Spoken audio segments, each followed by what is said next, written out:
Podcast family. Good morning or afternoon or evening, wherever you are in the world today. You're welcome to the Positive Alteration School podcast, where we talk about behavior, we talk about leadership, and we also talk about communication. And today we have an amazing guest. She is someone that is playing in a niche. I had a conversation with her yesterday and I said, what is fascinating about the area she is really focusing on and helping people is around grief. Grief is one thing that people don't talk about that much. We tend to want to deal with it by ourselves. But this is a woman who is not just talking about it, but she's lived it. And we're talking about lived experience. She's going to talk about all of that and how you can lead yourself through that period, plus how you can behave and use your pain to the gain of other people, to gain other people, to give other people benefit, because of course, givers gain.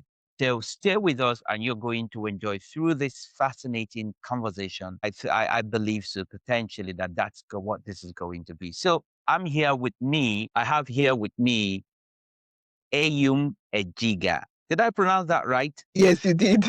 Yes. Okay. You did, So yeah. she is, like I said, she is a wonderful human being. She is really loving, as you will tell from the conversation that we're going to have. So let's start quickly. Tell us a little bit about yourself. I'm not sure I've done justice to who you are, the embodiment of your person, because I've seen you I've not been in your presence, but I have watched you speak on stage. I have interacted with you on several occasions. So tell us about Eyum Ejiga. All right.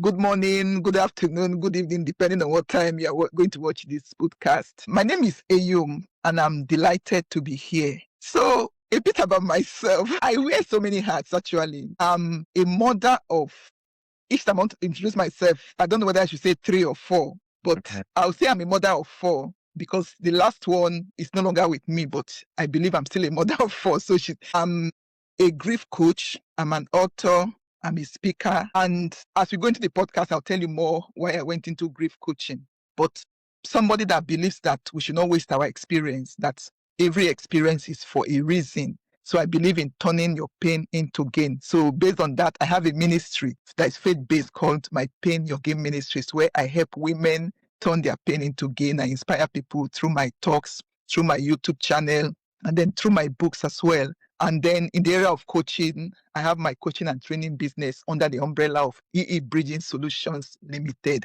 So I help you get from where you are to where you want to go to. That is why the bridging comes in there. So I'm the bridge that takes you from where you are to where you want to get to. So I'm actually a very easygoing person. I don't like stress. So I just try to take life easy, but maybe people around me may not agree with that because I also like excellence. So whatever I believe is worth doing is worth doing well. So I put in my best in whatever I do. By educationally, originally I studied computer science from Nigeria. Right now I'm based in the UK, but I've moved around a bit. I've lived in three different countries because from Nigeria I lived in Ireland for about 11 years plus. And then I moved to the UK over 10 years ago. So I've lived, worked, and led in these different places. Yeah, so what else about me? We would go on. Let me start with pain and gain. What you just, in your introduction, you talked about the need to help women and what triggered that movement? What led you into establishing an organization that is focused on helping people, showing people how they can use their pain to the gain of other people? Yeah, what I do in that area came from my own personal experience. Because like I mentioned, I lived in Ireland, and what took me to Ireland was in 2004, which is about 22 years ago now. Yeah. I came to Ireland to have my baby. I was pregnant and I came to Ireland to have my baby. And when I had the baby, I discovered that the baby was severely disabled. Like I was pregnant, I didn't know. I did some scans in Nigeria. They didn't detect anything. But just on coming to Ireland, it was an emergency. There were so many reasons why they needed to do an emergency cesarean section. So the baby was brought out and I discovered that the baby was severely disabled. And her condition was very rare. Yeah. Like before that time, I've never seen anybody that was born missing any limbs. but she was born missing some limbs. She had just one finger on each hand. Actually, her upper arm just formed into one. So she just had one finger on top of her upper arm, which was just like bent like this. And she was very tiny and all that. So after like much test and examination, they diagnosed her with a condition they call Cornelia de Lange syndrome, which is very, very rare. I've never heard of it before and all that. Because of the baby, like actually I didn't come to live in Ireland. I actually just come to have the baby go back. But because of her condition, I couldn't go back. And in that process, I had to abandon like my business and other things I was doing to focus on taking care of the baby. Because of the pain I was going through, because as a mother, you are expecting to have a healthy child. You have your dreams and all that. So seeing a child like this and then hearing all the prognosis and all the things that the doctors had to say about the condition, they were not pleasant. There was no hope at all. So I was always crying in those early days, like wondering, is this how like my life is going to end? Because all I'm doing, right, all I was doing at that point was just going from one appointment to the other, just taking care of the baby and all that. And I'm a person of faith. So as a person of faith, I was praying one morning and I heard a voice that told me, why don't you make your pain someone else's gain? And that became a turning point in my life. Like, wow, so my pain can actually help somebody.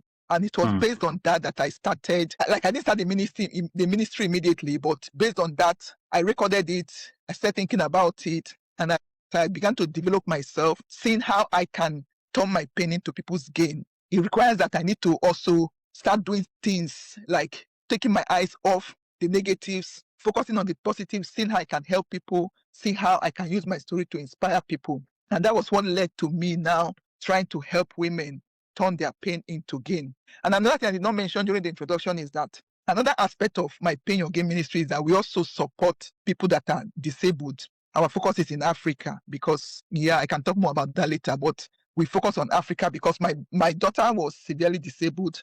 Yeah. She lived to be 15 years plus, and eventually she died 19, which is about 6 to 7 years ago, about 6 years plus now. So based on that experience of taking care of a child with special needs, knowing what it is to have a child that is wheelchair bound and completely dependent on you as a carer, and then living in this part of the world, we get a lot of support. But even with those support, it's still very difficult caring for children like this. Then coming originally from Nigeria, I know that they don't get any support at all. So that was what like made me to say, okay, how can we help children living in Africa that are from underprivileged homes where their parents cannot afford basic things like wheelchairs? So I also help people in that aspect. Wow. All right. Interesting and quite emotional too. And I know, I think I have also watched your speech on the John Maxwell platform where you also told this story. And I say this respectfully. I see many times when I've watched you, when you talk about this story, you get emotional. It's something that is really so dear to you. And you also work with leaders. So my next question is going to bother around that. Many of us try to carry these things by ourselves and we don't want to talk about it. We don't want to communicate. I believe that grief changes the way people communicate. Now, some people withdraw and then others lash out. They look out for the nearest person to lash out on.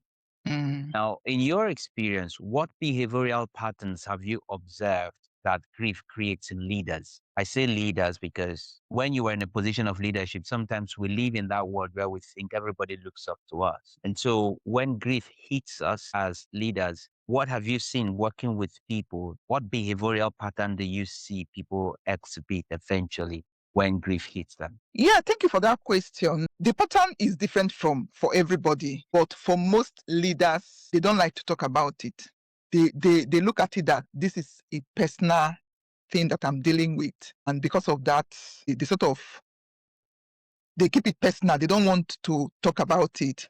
And then there are some of them that even when you are trying to even offer support, they are not open to it because they believe that as leaders or as a leader, people are looking up to me and I don't want to show my weaknesses in letting them know how they grieve affects me and all that. So for a lot of people, they don't like to talk about it. But was there a time you didn't want to talk about it? For me, yes, I'll say yes. There was a time I didn't want to talk about it because, like, one of the experiences that I had, because for me, my faith plays a major part in what I do and how I do them.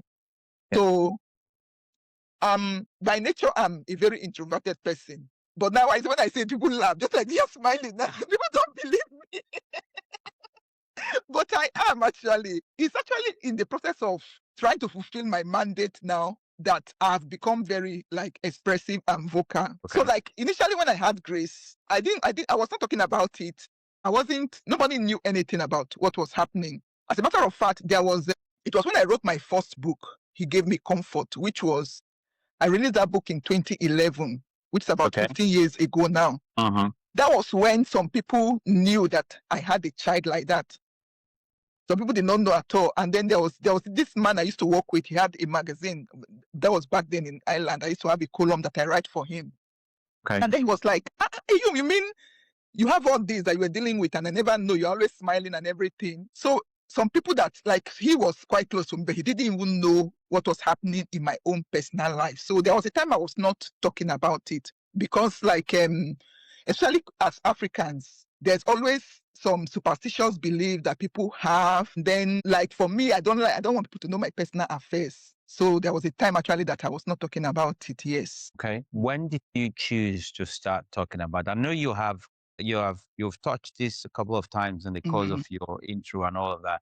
But when did you decide to say, okay, I'm going to talk about this? Because now you talk about this as a central subject. Yeah. When did you start? When did you? I'm going to ask two questions in one. When did you start, and how did you acquire the courage? I think what helped me to realize that talking about it was actually helpful was after I released that book, because I struggled to write the book, but I believe that was what God wanted me to do. So it took me like even 7 years because I was struggling. I was like, people come and know my business, and I don't want people to know what I'm going through and all that. And then you just feel that if people know your weaknesses or some of the challenges you're having, they may not respect you as a leader and all that. You may lose your credibility. That was the thought I had. But when I released my book, it found out that it had the opposite effect. It's like I released this book in Dublin, in Ireland, and by maybe the second day, a few days later, I began to get calls. Some people, like one lady called me from Italy, and she was like, my friend just got the book for me. She sent it to me. She had a child that had Down syndrome, and she had never been able to be expressive about the child. And she said, when my friend got me this book, like she just sat up and we were just reading that, just like, you don't know how your book have helped me. And then she began to tell me her experience and everything, the challenges she was dealing with and all that. And that was not just her alone. I started getting those responses. It's like because they saw the book, they now felt they had the permission to talk about their experiences because they felt maybe the experience was just unique to them. So because of that, they were not talking about it, and they felt maybe it was shameful that like other people are having like typical normal children. You this is what you can have, that kind of stuff. So, and then we have this notion as if we are the one that do these things by our own power, which is actually very is intriguing and is funny because at the end of the day, it has nothing to do with you as a person. But so that response to that book gave me it gave me the encouragement that actually when you talk about these things, you help people. And then another thing I realized again is that as I began to talk about it, especially like as I wrote that book and then also began to like do videos and talk about it, I realized that it's also a win-win situation because as you talk, you sort of unburden what is in your heart and then you feel better. And then as people hear your story, they also feel better because they are encouraged, they are inspired, they realize that they are not alone in whatever they are going through. But actually, I started talking more about it in the last 2 years because as a coach, I'm a life coach, part of the Maxwell Leadership, like you know, that both of us are part of Maxwell Leadership. So as a Maxwell Leadership coach, I was like, I joined Maxwell Leadership 6 years plus now. I actually joined just shortly before my daughter passed in 2019, August 2019. Yeah, so when I joined, I was asking myself, I just like, of course, I was just doing everything, trying to do leadership coaching, this coaching, I was just doing everything. But I say asking myself, which area do I want to focus on? Yes. And in everything I do, apart from my own experiences, I also pray about everything. And I say having this like nudging that focus on helping people overcome adversity. Okay. And it's in focus on, and as I also began to talk about overcoming adversity, it also began to narrow down, not just overcoming adversity as a general topic, but focus on helping people navigate grief, heal through grief. Yes. So that is why I started talking about it. So like in the last 2 years, I've really, really focused on like helping people through grief. Fascinating, honestly, because I also do have an autistic son, and I know the first time I wanted to talk about him in public, it was a speech I was delivering, and I wanted to talk about him. I was practicing, I was writing the speech, I was just putting the speech together. I was getting emotional. I kept drawing back, pulling myself back. Do I want to say this? Don't I want to say this? How much do I want to say it? Who's going to benefit from this? What's the point? But I realized that when it happened, my wife and I, we went from shock, like this is not happening, because the boy went from talking to losing his words. And I was the first to notice that. I would come back from work and I would carry him up and I would spin him around and I would get dizzy, but he wouldn't get dizzy. And then that was number two. I said, this boy is losing the things I normally would say, because he started working, he started walking before he was 18 months old. He was strong, doing all sorts and beginning to say things. And then suddenly he wouldn't say them. In fact, when you say, I would say some expressions, I could say a phrase and then he would just complete the phrase. But at some point, when I'd say that, he gets upset. And I'd say, I'm expecting you to complete, I say it and I wait for him to complete it. He'll get upset. And then I spin him round. When I come back from work, I spin him round and he doesn't get tired. And I noticed another thing. He would run from one end. We used to have this back home in Nigeria. We used to live in a house. We had this big sitting room. He would run from one end to the other without getting tired. And now I know the name, steaming. He'd be steaming, shouting. And I said to myself, on a normal day, this child should have gotten tired. He doesn't get tired. So I called my wife and I said, there's something I don't understand about him. And she said, no, he's just a child. He's got so much energy. Let him be. I said, all right, let's notice, let's watch. So we kept watching. We saw that he was doing things rhythmically, repetitively, the same thing over and over. This guy does not get tired. I'm not kidding. So somehow we kicked him and we started to do, first thing you want to do was Google. And this was during the lockdown period, 2020. Begin to Google what's happening and begin to put the symptoms of what you're seeing. And it all pointed to the fact that he's probably autistic. And when that hits you, you first of all deny, no, this is not good. It's not supposed to happen to me.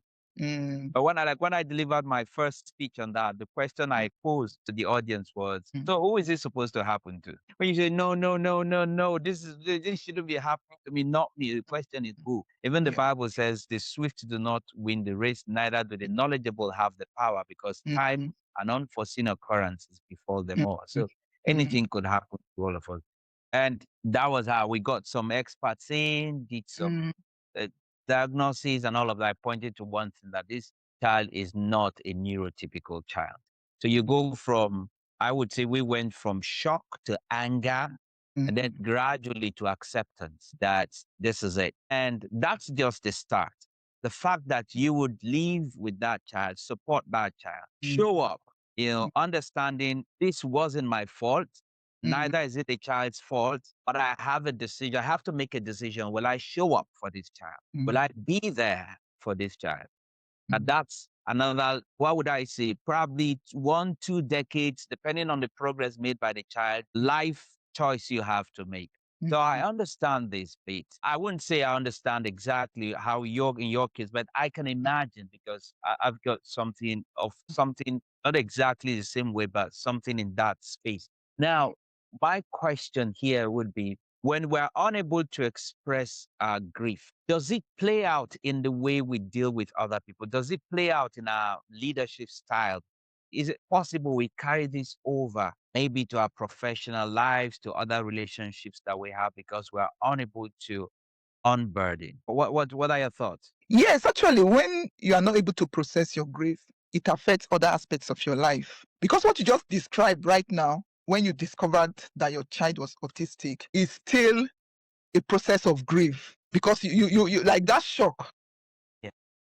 Like when any loss happened, because that was a loss. You didn't expect like losing his speech, losing the things that he could do, realizing that except there is a divine intervention, this is not like mean like your child is not going to live like a typical, like you will live typically like a child, a typical child will live. So those were parts of grief that you were experiencing: the shock, the anger, the denial, and then eventually before you even get to the acceptance. Yeah. Yes. So when people don't process their grief, that grief is still locked in there, and it affects us a lot of times when people begin to have like mental health issues. It could be Yes. because they've not allowed themselves to process the grief. When people begin to like lose their productivity, because when these things are in you, it affects what you can do. It affects the way you even react to people. Sometimes you become like short-tempered, can't. So all those things is because something is happening within that you've not dealt with.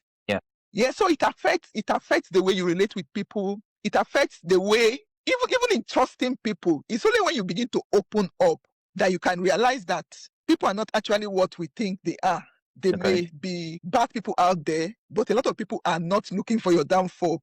A lot of people want to even support you. So when you open up, people know that, oh, and it also makes you more empathetic, because at the end of the day, as you open up, people will now realize that, oh my boss, you mean my boss is going through this and she's still able to be this productive, is this, and then some things you do now will begin to make sense to them, because when we go through some painful experiences, depending on how we handle it, it can make us better or it can make us bitter. Better or bitter. Yeah. So if you lock it in, and then you are now maybe having those kind of negative thoughts, like you said, why me? Why is this? Why is that? And then I don't know if that happens in this part of the world. Maybe they may not lock the person in physically, but like hiding that experience from people is still a way of locking it up. Because in Nigeria, they do it.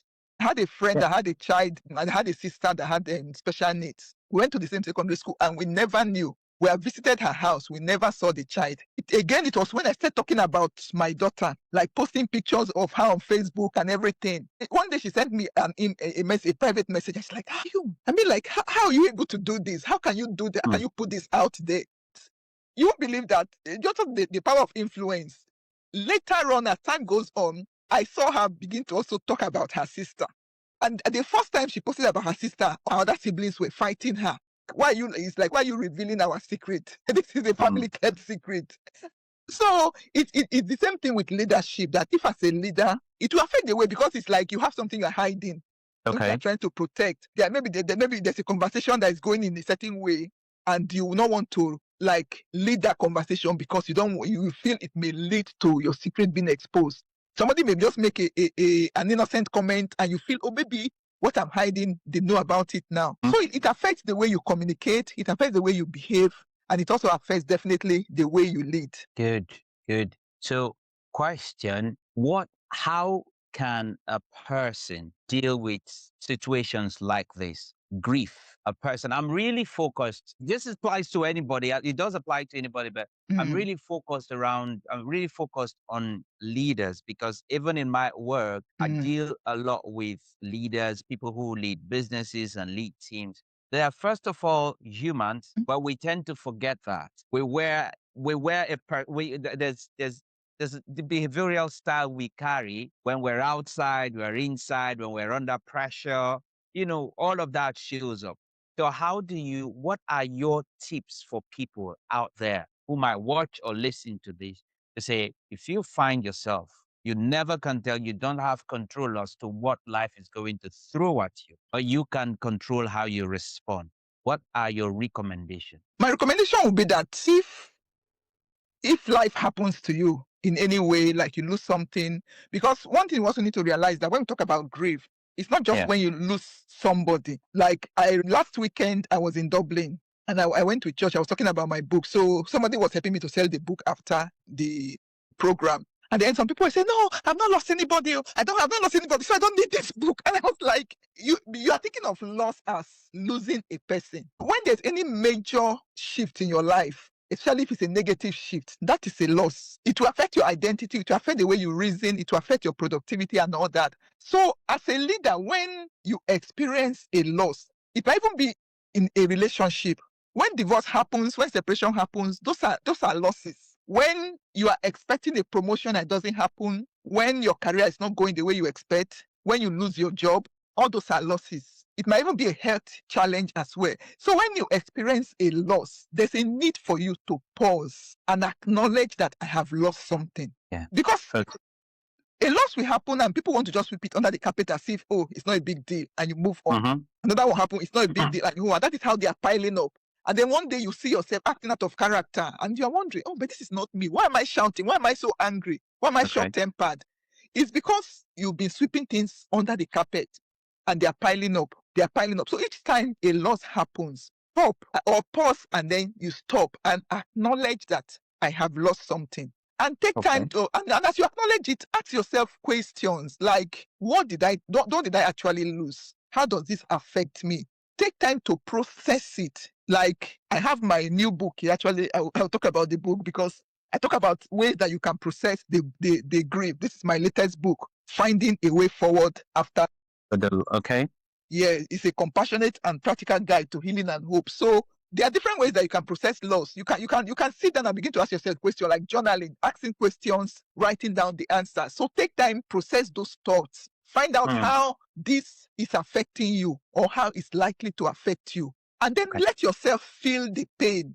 Okay. Yeah, so it's in feeling that pain that you're actually able to heal, and then you can now begin to move forward. So as a leader, when a loss happens, acknowledge the loss. Take time to process the pain. And as you are leading your people, if there is opportunity for you to share your experience, especially you may not want to talk about it when it's just happening because you are really hurting at that time. So when you know that, okay, I've been able to process this pain, I'm able to now see clearly and know the way I want to take forward, you can use your experience to help people.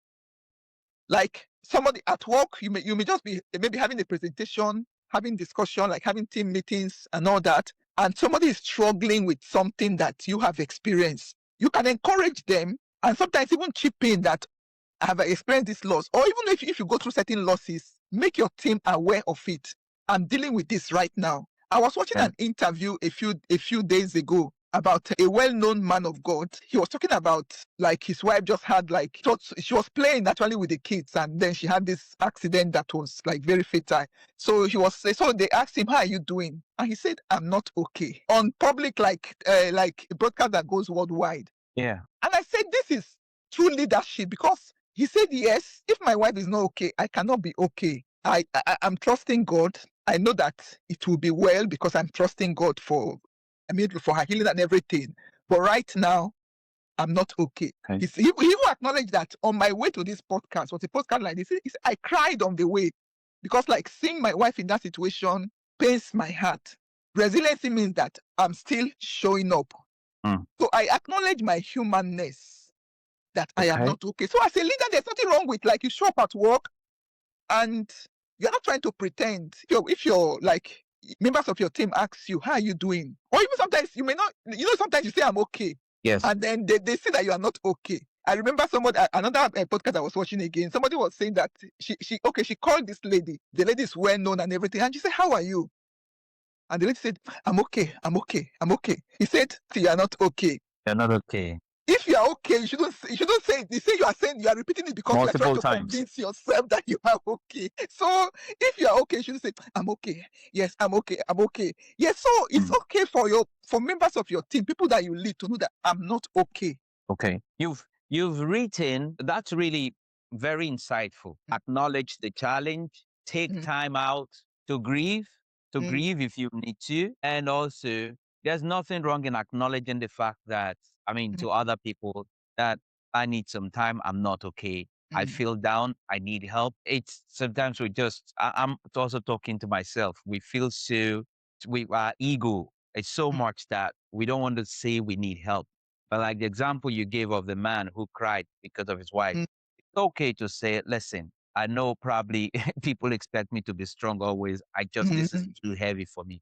You've written a couple of books. He gave me comfort, understanding, and living out the grace of God. You mm, said, then there's another one, a way forward after loss, which is the one you just mm. showed us. There's one you said. There's one about the storm.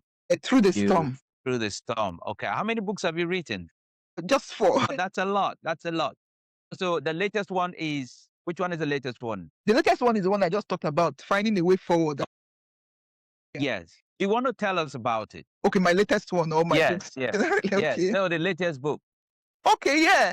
The latest book is the one I just talked about, finding a way forward after loss. Okay. So this is the book, and again, it's based on my personal experience. But in this book, one of the things I did in this book was to interview a number of people that have been through grief, because I Okay. didn't just want it to be about my own experience alone. My Mm. experience was about having a special needs child and then losing the child. But I interviewed people that lost their parents, lost their spouses, lost so different experiences. So I try to just open up each chapter with his story. And the purpose of the book is to help people navigate loss and heal at the end of the day. Yes, we know that grief may not completely go away, because there may be waves that will happen and something will remind you of the experience. Absolutely. Yeah, and then, yeah, but you can still heal to the point that you are able to move forward. Because what I have discovered with grief is that sometimes when you go through grief and you're able to like experience a kind of normal type of grief, and when we talk about, like I talk about different types of grief in my book, there are normal type of grief, there are traumatic grief, there are delayed and complicated griefs. There are some grief that is not even acknowledged by society. You are grieving, but people don't acknowledge the grief. They don't think it's a grief. Why should you be grieving for your ex-partner? After all, you are not together again. Why should you be grieving for a miscarriage? After all, you didn't even have a child. So why are you grieving for a miscarriage? Why are you grieving because you don't have a child? Why are you grieving for your brother that was an armed robber? Don't you know that he was killing people? So why should you grieve? So there are certain things that people feel that grief is not justified, but you are still grieving. So I talk about different types of grief. So so the purpose of the book is that let us understand what grief is, and then let us understand how grief affects us, because grief has so many devastating effects. Yeah. It will affect your body, it will affect your mind, it will affect even your wallet, it will affect your finances big time. So Okay. it affects every aspect of our life. So when we understand grief, we know how it affects us, then we now know how to process the grief so that we can get to that point of healing. And then as we heal, we can also find a way of integrating our experience. Like our mentor, John C. Maxwell, just released a book on getting a return on failure. So grief is failure in a way, so you can get a return on your grief as well. And that is when you now choose to integrate your experience as you move forward. So you can still get a return on your grief. And for me personally, I believe that no experience should be wasted. So if you've experienced any form of grief, there's a way you can integrate it into your life going forward, that your experience will not just help you, but it will also help other people around you. Yeah. I remember there's one case that just came to mind where you talked about different types of grief and the way people respond. Growing up, I used to say to myself, I wanted to, growing up back in Nigeria with all the things around us, especially where I grew up, I used to pray silently in my mind to say, I would love my parents to be alive until I become a man, take care of myself. So eventually I grew up, I had my own family. Somehow, as humans, I don't know if it's normal to say, but as humans, you tend to play out, if this happens, how am I going to respond? You tend to look at even the ugly things, the ugliest things in life. You say, if this happens, my father dies today, how is it going to affect me? How am I going to respond? What if my mom dies today? What if my brother, my sister, someone close to me? You just think about those things. Sometimes you shut it out and you shut them out. I don't want to think about that. Right? There's a part of us that constantly kind of has that communication with us. We communicate within ourselves, in that way, inside us. I like to think so. Now, I thought I was ready. Then one day, my father was hit by a car. I don't know what was happening to the driver, but boom, my father died. Had the car accident, broke his face. I was just outside when my wife called me and said, I just got bad news. Your dad has been hit by a car and is dead. Immediately, I just broke down. Now I'm this person that I do not know before that day. I wasn't In fact, even now, I just don't know. It's hard for me to express my emotions through mm, tears. I remember back many years ago, my mother would say, "You're so hard-hearted. I've never seen you cry when something bad happens. It's mm, only very hard-hearted people that behave that way." And my mm, dad was sitting down somewhere mm, reading his newspaper, and he just mm, looked at her and said, because he was a retired soldier, and he looked at her and mm, said, "Would you just leave the boy alone? Do you have to cry to express your emotion?" So mm, I was that guy. I was that child that would hardly cry, even if I mm, wanted to. But my father's case, I didn't look for the tears. They just mm, came running.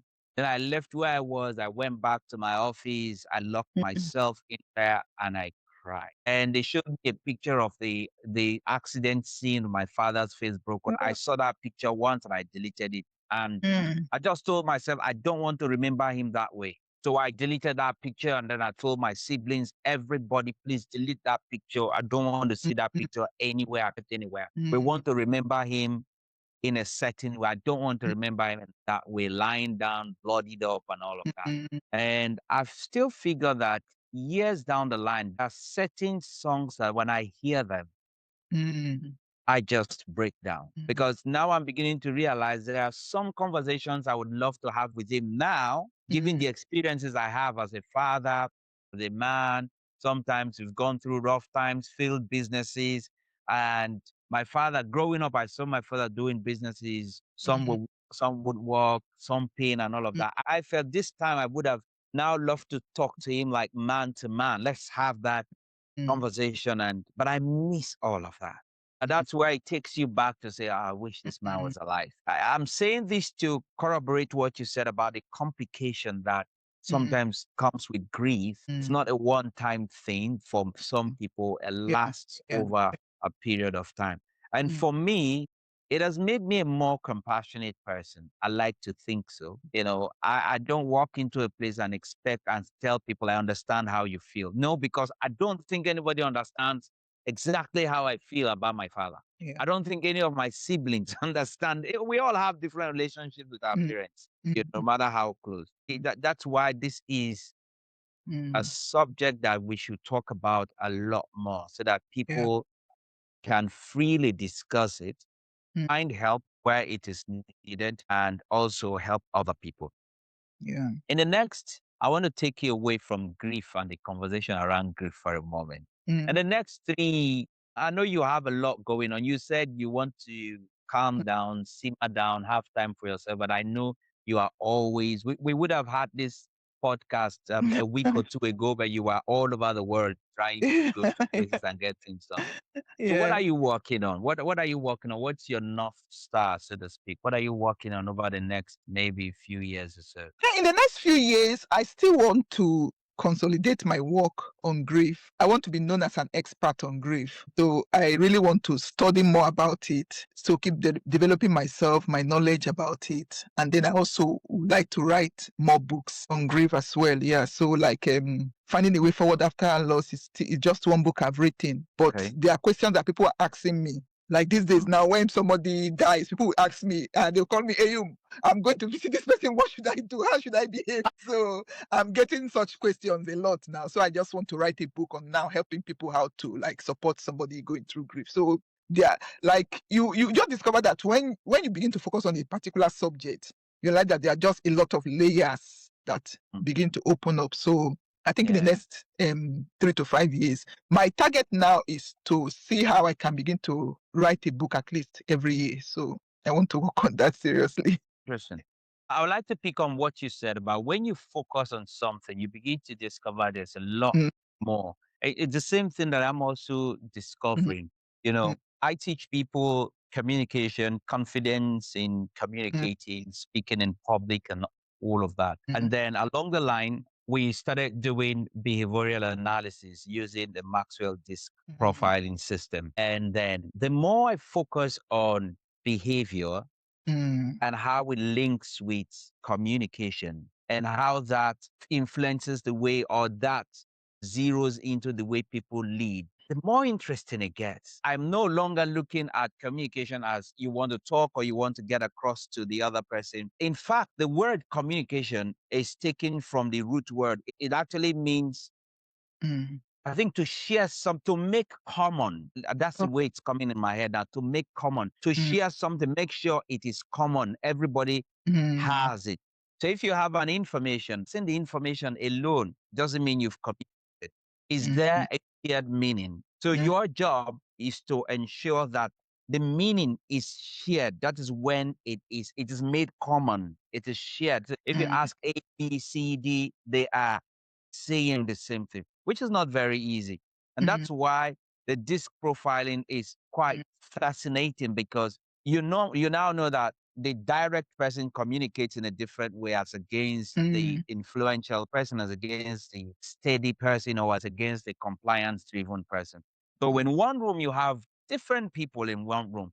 None of them hates you. It is just that they have different maps in their head. yeah, yeah, See, the more I drill deep and get to learn more, research more, talk to people, help organizations, I get to see, wow, this behavioral thing, this behavioral analysis really wide. You can imagine when you talk about grief mm, and digging in, especially because it's not something, I'm not sure I've seen anyone talk about grief as, I don't know if it's because I'm in the same community with you, so I see mm, you more often mm, virtually. Otherwise, I think you're one of the prominent voices talking about this subject of grief. And the more you speak on larger platforms, the more people you'll be able to reach and yeah, help, so that they can also help other people. The fact that people get to you and say, Eyum, I'm going to see somebody that's grieving. mm, What do I mm, say, or what do I do? It mm. means they're beginning to recognize you as an authority. Yeah, I think so. It is good. So, Mm, in the course of you traveling to this point, years and years from your daughter, from your mm, child to the things mm. you've done to this point, what are the internal beliefs or maybe habits or mindset that you feel from time to time have held you back, that you've caught yourself in the process? I'm sure that there are times when you feel, I should have gone further than this, but we all have that mindset, some Mm. blockades. What are the things you've noticed? I think for me is self-doubt. Yeah, Oh, because the first time I went for Maxwell Leadership Conference in Orlando, and all the speakers were one speaker after the other. They were like, so good, so good, so good. It's like once, and when I saw them, it's like within myself, I just say, it's not possible. There's no way I can ever be this good. And I just sort of sentenced myself to a limit, thinking that, no, this is not for people like you. You can't do this, you can't do that. But one thing again that has helped me is being in the environment that I am, which is the Maxwell Leadership Community. okay. I remember when Paul Martinelli, I don't know whether he was still around when you joined, but we used to have this mentor called Paul Martinelli. Okay. They gave him the mindset. There's a word they use for him. I can't remember now, but he was a mindset guy. He's always dealing with limiting mindset. So I used to listen to him a lot, and then he will use those words like jump, even if you don't have wings. You build the wings on your way down. So it's like no matter what you tell him, he will demolish that mindset. When you come to him with a question like limiting yourself, there's a way he Mm. will turn it around, and then you begin to see that you also can do this. The people that are doing this don't have two heads. If you Yeah. can do what they do, you can also get the result they get, like doing the back work, the work they Yes. do. And then also beginning to work with also like Roddy, who is my speaking mentor. You begin to see that he'll tell you that, like maybe some clips that you see on television, a 1 minute clip. Yes. If the people told you how much work and practice they put to it to make it look like you did not practice at all, you will not believe it. Yes. So it was from there I said, see that, oh, when people come out and they are this good, it's not necessarily because they are inherently good. It's because they've taken time to work on themselves. Absolutely. Yeah, and then if I can begin to work on myself, then it means that it is possible that you also could be this good. And then another thing that helped me again was a lot of all these things, but my personal growth has happened a lot being in mature leadership. Mm. Another thing that helped me again was in our, we have this coaching partnership that we do where we do exchange coaching. So Okay. the coaching partner I had about 4 years ago, there was a question he asked me. I think when I was trying to come up with a lot of reasons why I can't do this, I can't do this, I can't do that. He now asked me, he said, like, how badly do you want this thing? Do you really want it? And I was like, yes, I want it. But if you want it, are you willing to do the work? And those questions begin to like, yeah, I actually want this. And again, it's like, if you can work on yourself, you can still get this result. And then he challenged me because he he speaks French, but he's based in Okay. Nigeria, a French speaking country. So he went for that was the time they were doing IMC in Paris. So Okay. he spoke at the stage time IMC in Paris, and he sort of like inspired me that why don't you give it a try? And I was Yeah. like, hey, me, how can I speak on Maxwell leadership? I was like, oh, no, I don't think it's possible. But again, there was a time I submitted one video to Roddy, and then he was saying that, Eyum, you say you are not saying something, and what you are not saying is what people needs to hear. Okay. And it is still part of like me trying to hide some of my painful and maybe some shameful experience that I thought I've been through. Okay. And even though I didn't say it, I did a video. It was like, you are not saying what people need to hear. There's something you are not saying here. And that is what is going to help people. And I was like, okay. So it was then I started like trying to, okay, let me share my story. What surprised me was that the first time I decided to put in for stage time, I got it that first time. And I was like, really? You mean this is actually possible? Because he said you have a story that people need to hear. You have a story that will help people. But number one, you need to be open about it. You need to be vulnerable. Okay. You need to be willing to share your story. And then you also need to be willing to put in the work, to practice, to make sure that you can deliver it very well. Yes, so except that is still something I deal with now. But what I still do is that I try not to, even though if it's coming, I try to encourage myself by listening to people that inspire me, by still pushing myself out there, even if it's not comfortable, taking myself out of that comfort zone. Yeah. Okay.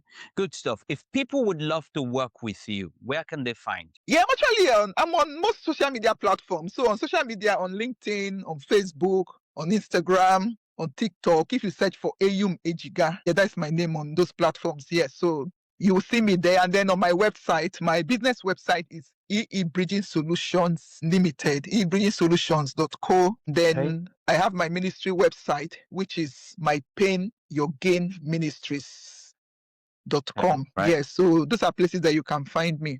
And then on Amazon as well, if you just type my name, you can see my books on Amazon that you can get as well. Great. We will get the links, and for viewers or listeners, we'll get the links and we'll put them alongside the description of this podcast. So you can always connect with Eyum Ejiga. Eyum, there's this question I ask. It's been really rewarding talking with you. There's this question that I ask people when they come on board, and I'm going to ask you the same question, and that is, if you were to have lunch, dinner, or breakfast with 3 people that you think, dead or alive, have influenced you positively, who would they be and why? Okay, if I were to have dinner with 3 people, I think the first person I want to have dinner with is John C. Maxwell. Okay. Yeah, I've been with him in close proximity, but I want that dinner opportunity where I can really ask him some more personal questions. I have to warn you before you call the second person. I have to warn you that when you have dinner with John C. Maxwell, you need to understand, and you want to ask him questions. You are putting yourself in a very difficult position, because I can guarantee that John Maxwell will ask you more questions than you would ask him. So be prepared. That is true. So knowing that, I'll prepare that I make sure I have a lot of questions. But then I know that when he's also asking me questions, it's also a question that will create self-awareness as well. So I know that at the end of the day, it will still help me in my self-awareness and in my growth. Good. And then the second person I want to have dinner with will be Joyce Meyer. Okay. Joyce Meyer is because, like you asked me, at what point did I start like talking openly about grief? I think Joyce Meyer really influenced me in sharing my painful experiences. Okay. There was a season in my life, especially like when I had Grace initially, there was a time I was listening to Joyce Meyer every day. And she inspired me to know that sharing your painful experience is not you losing, but rather it's you gaining. Because she made me understand that when you are sharing your accomplishment, you impress people. People will say, oh, wow, she's good. But when you share your pain, you impact people. They can now say, oh, are you sure? You mean she went through this? You went through this, and she's like this, and she can do this. Can you say that again? When you share your accomplishments, you impress people. Yes, you impress people. When you share your pain, you impact people. You impact people, yeah. Yeah. And because she was always sharing her pain of how she was raped by her dad and all that she went through. And then I'll look at how and then look at the followership she has and everything. So I just find that, and her life really encouraged me. She really inspired me. And she was one of the people that inspired me that you too can share your pain and people will be impacted and they will be inspired. Yeah. So Joyce Meyer, and then who is the third person I would like to have dinner with? Who is the third person now? I have a number of people in my mind. Like, Are you you sure you don't somebody want to that have the? Are you sure you don't want to have dinner with Roddy? actually I can have dinner with Roddy. Maybe Roddy and Susan. Yeah, both of them are very nice people. I can have dinner with them. Yeah, and Okay. then maybe like if Nelson Mandela was still alive, I would love to have dinner with him as well because he is someone that went through a lot of pain. So the resilience to be in that prison and then to come out to become the president of South Africa, I really want to hear from him, like what was he like and everything. Thank you very much. Thank you very much, Eyum, for sharing your experience with us and the time. And for viewers or listeners, you can find Eyum on all social media platforms, Eyum Ejiga. And you can also get to Amazon to just type her name and you'll see her books. And I've learned a lot today about how the difference between sharing our accomplishments as against sharing our pain and the different effect they do have on people, and also how to deal with grief, acknowledging it, talk about it openly, and that's helpful, and also find practical ways to. I'd like to add that practical ways to help other people, because when you help other people, you take focus away from yourself, and that could be helpful. And I must say that she has been one passionate person talking about grief and how to deal with it. It's a subject that's not overly popular.